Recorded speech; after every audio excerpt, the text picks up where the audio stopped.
Oke, jadi sekarang kita mau bahas buat teman-teman yang seperti Bang Ivan tadi kan, misalnya awalnya modal nekat dulu, modal niat dan nekat. Dan alhamdulillah Bang Ivan dapat beasiswa dari kampus selama masa perkuliahannya. Tapi Bang Ivan, kalau misalnya kayak nggak dapat sumber dananya ataupun beasiswanya, itu sebenarnya kita bisa nggak sih ngakalin keadaan itu? Jadi modal nekat nih nggak selalu, jangan nggak bisa selalu ditiru gitu kan. Dan artinya saya walaupun nekat juga punya pertimbangan gitu kan dari awal, apalagi emang orang tua sudah mengatakan kondisi ini nggak bisa full ini biayanya, jadi kita paling 1 semester atau 2 semester, sehingga itu bisa menjadi satu motivasi gitu, memacu. Dan balik lagi ke niatnya di kita suruh tuh niat nih, saya mau belajar nih, belajar, dan dari situ ya kita minta doa kan, semuanya pasti la haula wala quwata illa billah. Nggak ada kekuatan selain dari Allah, pertolongan tuh dari Allah lah pasti.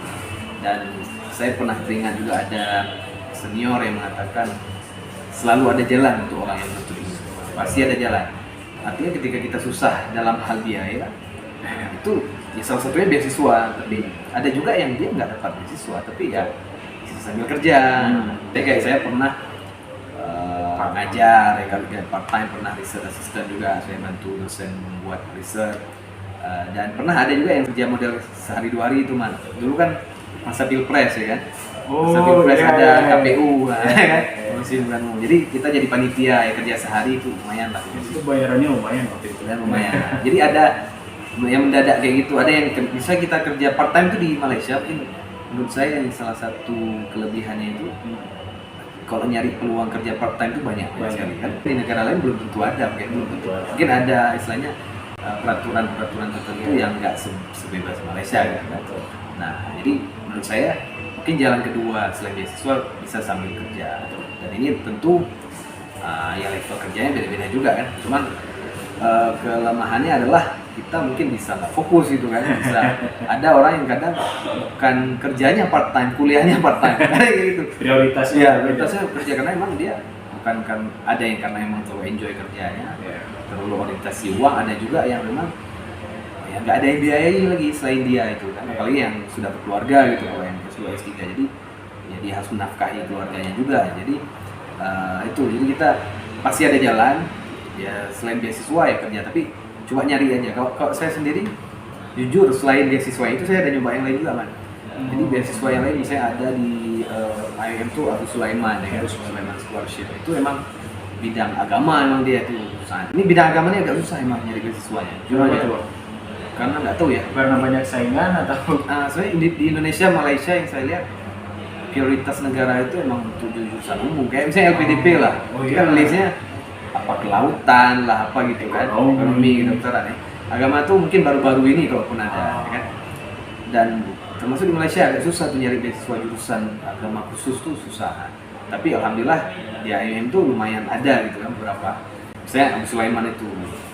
Nah, saya pernah nyoba, kemudian sama apa istilah interviewernya tuh nanya gitu kan, ini kami udah kasih kamu beasiswa, masa kamu minta lagi ya? Jadi ketahuan tuh saya. Dan nah ini juga catatan, artinya ada beasiswa yang membatasi, nggak boleh nyari beasiswa lain ya kan. Nah, kalau di sana ada kayak gitu. Kalau di sana kita ya sangat dibatasi, udah dapat ke sana nggak boleh yang lain. Nggak boleh yang lain. Nah, apalagi ini saya di kampus masih ketahuan. Cuma untungnya kemarin tuh tetap dikasih jajan lah istilahnya ya.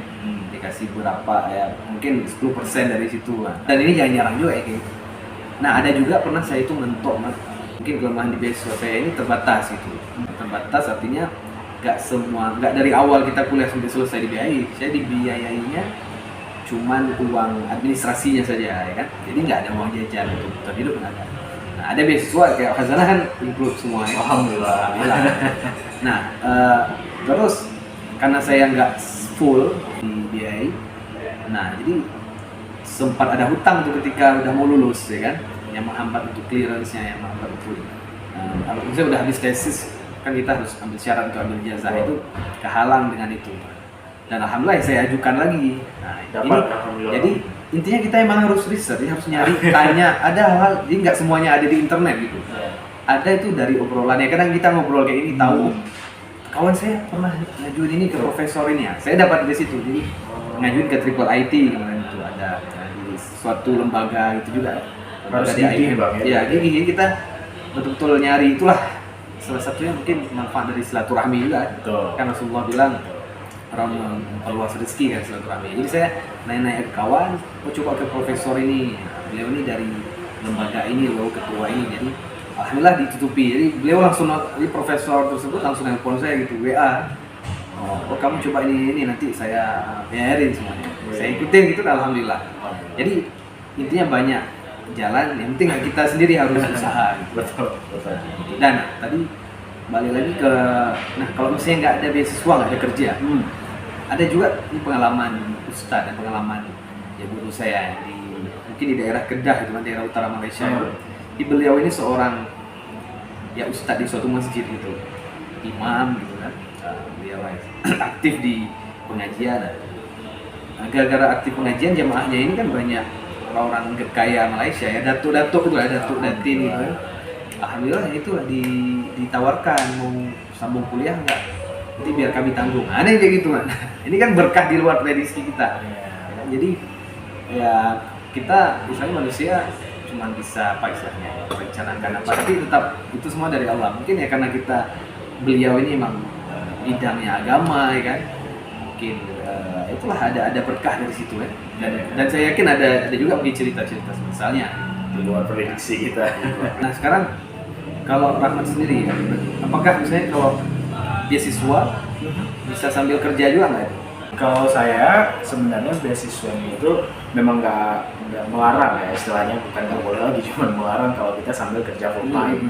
Kalau kerja full time, cuman karena kan udah dibiayai secara penuh, apalagi yang kurang istilahnya. Cuman karena saya rasa kenapa enggak kita coba kerja, nama-nama pengalaman nanti kan berguna pada saat kita lulus kuliah, pengalamannya untuk masuk ke dunia kerja. Jadi nggak selalu nyari uangnya ya? Iya, karena kita nggak money oriented ya. Waktu itu saya pikir kan ini kalau nggak boleh full time, gimana caranya saya bisa dapat pengalaman kerja? Ya saya daftar magang, saya apply magang, internship itu sampai pada akhirnya sampai 7 kali teman-teman. Dan kalau kita magang di Malaysia itu biaya apa istilahnya gajinya ya, gaji anak magangnya itu RM1.000 per bulan. RM1.000 berapa rupiah? 3.500.000 ya. Itu lumayan gitu. Lumayan lah untuk magang ya. Ya untuk magang. Dan waktu itu karena masa COVID pandemi, saya magangnya dari kamar aja. Ya. Harus ke kantor. Ya lumayan lah duitnya. Alhamdulillah.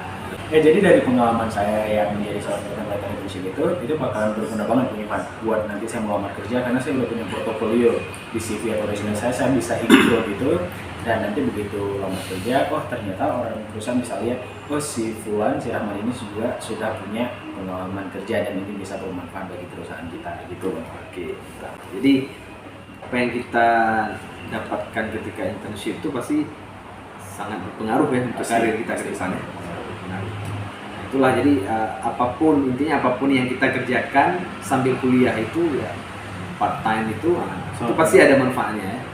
Sekalipun itu nggak ada hubungannya dengan jurusan kita, pasti ada skill tertentu yang bisa kita pelajari. Jadi ya itu juga kalau bisa jadi pertimbangan ketika kita mau cari kerja sambilan.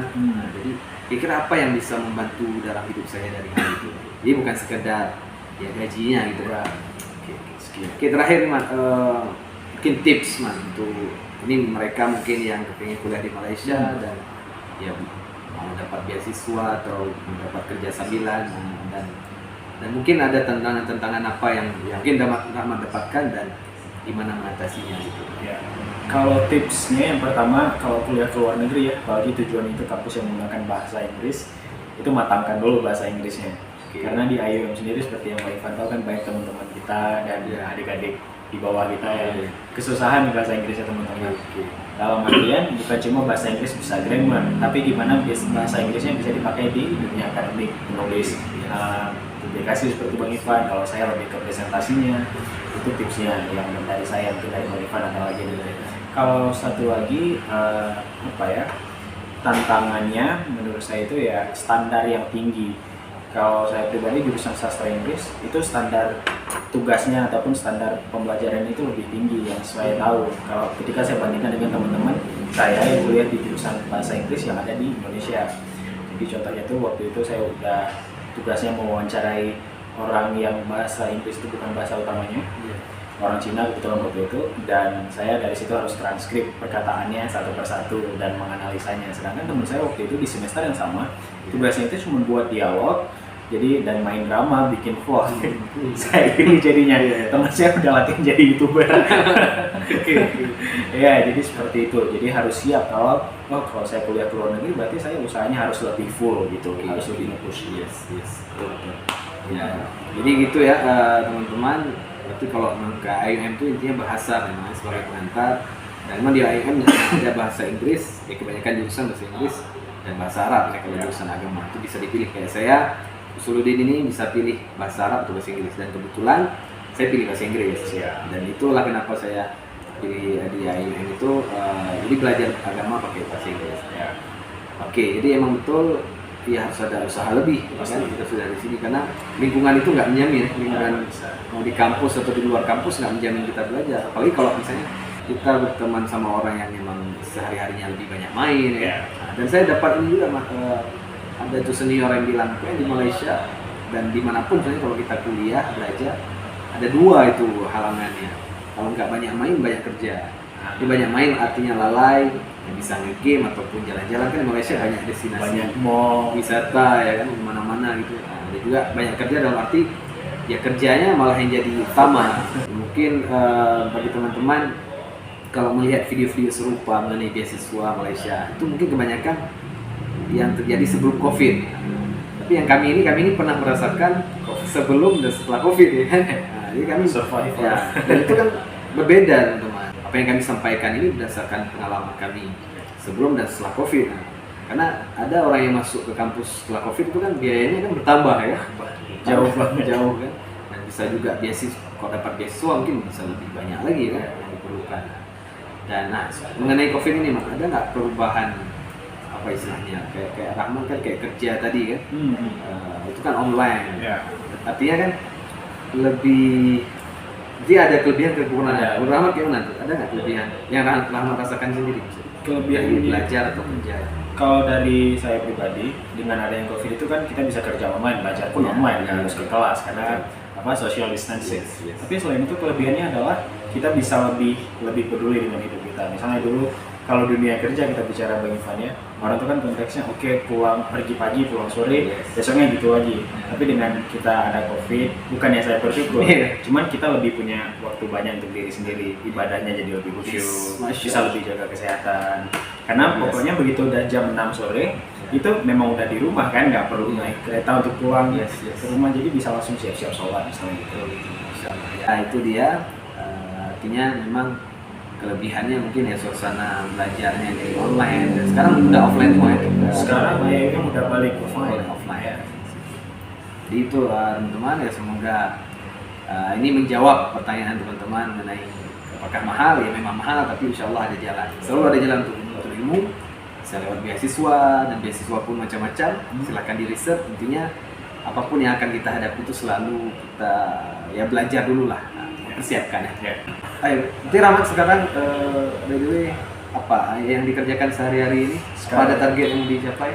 Ya, jadi setelah lulus bulan Maret 2022 ini saya sibuk cari kerja ya teman-teman. Saya apply kerja, cuman karena kondisinya masih COVID, apalagi kita ingin ke Malaysia kan. Jadi perusahaan-perusahaan yang mau menerima tenaga kerja asing itu juga sangat terbatas kesempatannya. Tapi alhamdulillah saya dapat, dan insya Allah sebentar lagi berangkat ke Penang, Malaysia untuk bekerja di salah satu perusahaan di sana. Nah ini jadi ini juga menjawab, maksudnya lulusan di Malaysia itu banyak peluangnya, dan salah satu yang Rahmat ambil bahkan bisa kerja di Malaysia lagi ya kan. Berarti beasiswa Rahmat ini nggak terikat harus ke Malaysia, harus balik Indonesia, nggak terikat, bebas. Karena ada beasiswa yang terikat misalnya PDP kan. Harus kontribusi. Dan ini juga mungkin pertimbangan nyari beasiswa. Ya kalau kami sendiri mungkin nyarinya yang nggak terikat kayak saya sendiri, nggak terikat harus apa gitu kan. Tapi itu kalaupun terikat pun sebenarnya nggak, ya tergantung kita juga ya. Masih kalau misalnya terikat harus balik itu kan ada, insya Allah ya apa peraturan itu juga ada hikmahnya dari itu yang harus kita lihat. Oke, seperti itu. Jadi intinya untuk penuntut ilmu ini banyak peluang lah, peluang ketika belajarnya maupun setelah belajar. Yang penting kita selalu kita niatkan untuk semoga bermanfaat, semoga bermanfaat untuk orang lain, untuk kita sendiri, dan semoga apa yang kita jalani ini dalam menuntut ilmu ini malah ilmu kita bisa menambah iman kita. Amin. Insyaallah. Itu saja teman-teman. Makasih Rahmat sudah ini ya, syukuran kasiran semua berkah. Oke, itu saja. Terima kasih teman-teman, semoga bermanfaat. Wabillahi taufiq wa hidayah. Wassalamualaikum warahmatullahi wabarakatuh.